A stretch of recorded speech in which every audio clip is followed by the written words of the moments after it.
Next part है part 3। 1/4 1/2 के बीच में टोटल 5 रैशनल नंबर हमें निकालने हैं। ठीक, सो 1/4 और 1/2 का इक्विवेलेंट रैशनल नंबर सबसे पहले फाइंड करिए सच दैट कि दोनों के डिनोमिनेटर क्या हो जाए, सेम आ जाए। तो चेक करो, यहाँ पे डिनोमिनेटर में 4 है और 2 है। 4 और 2 का एलसीएम कितना आएगा, 4 आएगा। ठीक है, 4 और 2 का एलसीएम, दोनों के डिनोमिनेटर में जो नंबर हैं ये देखिए 4 और 2, इसका जो एलसीएम होता है 4 और 2 का बच्चों वो क्या होता है, 4 होता है। ठीक, चेक कर लो, एलसीएम तो निकालना आता है, 4 और 2 का 4 आ जाएगा। अब इस एलसीएम को उठा के अगर हम डिवाइड करें किससे, फर्स्ट वाले रैशनल नंबर के डिनोमिनेटर से, यानी कि 4 से कितना आएगा, 1 आएगा। सो जितना क्वोशंट आता है उसको उठा के हम दिए गए रैशनल नंबर के न्यूमरेटर में और डिनोमिनेटर में मल्टीप्लाई करते, तो 1 से ऊपर नीचे मल्टीप्लाई करेंगे, कोई फर्क नहीं पड़ेगा। 1 इंटू 1 क्या होता है, 1 अपॉन में 4 इंटू 1 क्या होता है, 4 होता है। 9 1/2 को उठाकर बच्चों चेक करेंगे और 1/2 के डिनोमिनेटर में कितना है, 2 है। तो एलसीएम 4 को हम उठा के डिवाइड करेंगे 2 से, सो 2 2 जा कितना होता है, 4, रिमाइंडर 0। जितना क्वोशंट आ रहा है उस क्वोशंट से उठा के हम क्या करेंगे, 1/2 में न्यूमरेटर में और डिनोमिनेटर में मल्टीप्लाई करेंगे। चेक करो, 1 इंटू 2 2 और 2 2 जा कितना हो गया, 4। ओके स्टूडेंट्स, तो इस तरीके से देखा आपने 1/4 का इक्विवेलेंट तो 1/4 ही आ गया और 1/2 का इक्विवेलेंट 2/4 आ गया। ठीक है, अब ध्यान से सुनो, 1/4 और 2/4 बच्चों ध्यान से चेक करिए। 1/4 और 2/4 के बीच में आपको कोई नंबर अभी तो नहीं समझ में आ रहा, क्योंकि 1 और 2 के बीच में तो कुछ होता ही नहीं है। 1 और 2 के बीच में कोई इंटीजर नहीं होता है। ठीक है, अब हम क्या करेंगे, अब हम फर्दर इसके इक्विवेलेंट रैशनल नंबर्स निकालेंगे सच दैट कि डिनोमिनेटर थोड़े से बड़े बड़े हो जाएं।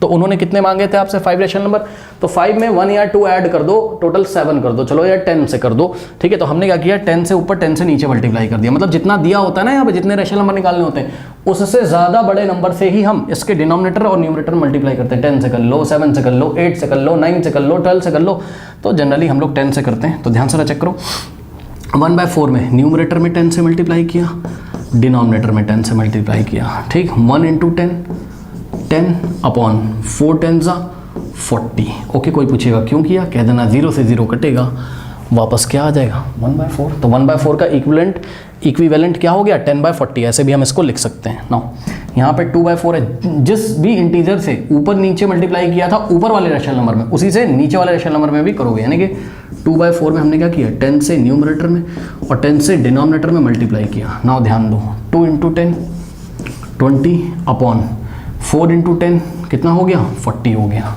ठीक है स्टूडेंट्स, अब आप क्लियरली देख सकते हो बच्चों यहाँ से कि उसने हमें क्या पूछा था, उसने हमें पूछा था 1/4 और 1/2 के बीच में। किसमें पूछा था, 1/4 और, एक काम करो आप इतना कॉपी कर लो, कॉपी करिए फटाफट, कर लिया, चलो। 1/4 और 1/2 के बीच में 5 रैशनल नंबर पूछे थे। अब ध्यान से सुनो, 1/4 का इक्विवेलेंट कितना आ गया, 10/40 है ना, और 1/2 का इक्विवेलेंट कितना आ गया, 20/40। अब आप चेक कर लो, 1/4 या 1/2 के बीच में निकालो, या फिर 10/40 और 20/40 के बीच में निकालो, बात क्या है, सेम है। चेक कर लो बच्चों, 10 से बड़ा क्या होता है, 11, 11/40, फिर आएगा 12/40, फिर आएगा 13/40, फिर आएगा 14/40, फिर आएगा 15/40।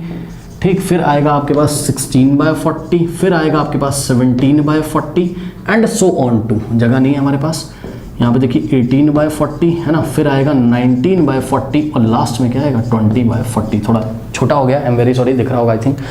नाउ स्टूडेंट्स, अब 10/40 और 20/40 के बीच में कोई भी 5 रैशनल नंबर ले लो यहाँ से यहाँ तक, 1 2 3 4 5, बस खत्म। तो हम आंसर लिखेंगे क्या, 5 rational numbers between what, 1/4 and 1/2 are बताओ कौन कौन से, 15/40, 16/40, कॉमा लगाते जाओ, 17/40, कॉमा 18/40, कॉमा 19/40। ठीक, 1 2 3 4 5। ठीक, ये आपका आंसर। कुछ बच्चे कहते हैं सर क्या 5 से इसको कैंसिल कर दो, नहीं ठीक है, ऐसा भी आंसर सही है, कैंसिल करने की कोई ज़रूरत नहीं है। ठीक है, फिर भी अगर आपकी मर्ज़ी है भाई तो मैं क्या कर सकता हूँ, ऐसा लिखना हो ऐसा लिख दो, और नहीं तो 5 3 ज़ा 15, 5 8 ज़ा 40, ये हो जाएगा 3/8, ठीक। 4 4 ज़ा 16, 4 10 ज़ा 40, ये हो जाएगा कितना, और फिर 2 2 ज़ा 4, 2 5 ज़ा 10, ये हो जाएगा 2/5 के इक्वल कटने के बाद। उसके बाद 17/40 तो नहीं कटेगा, 17 से 40 नहीं कटता है, ठीक। उसके बाद यहाँ से चेक कर सकते हो आप, 2 9 ज़ा है ना, और 2 20 ज़ा 40, सो 9/20। उसके बाद 19/40 तो ऐसे ही रहेगा क्योंकि 19 एक प्राइम नंबर है, 19 किसी की टेबल में नहीं आता ना, 2 से डिवाइड नहीं होगा ये। लो ऐसे भी दे सकते हो, और जैसे पहले लिखा था वैसे भी दे सकते हो। अगर आपका आंसर शीट से मैच नहीं कर रहा है तो उससे फ़र्क नहीं पड़ता है। ओके, प्लीज़ नोट कर लीजिए।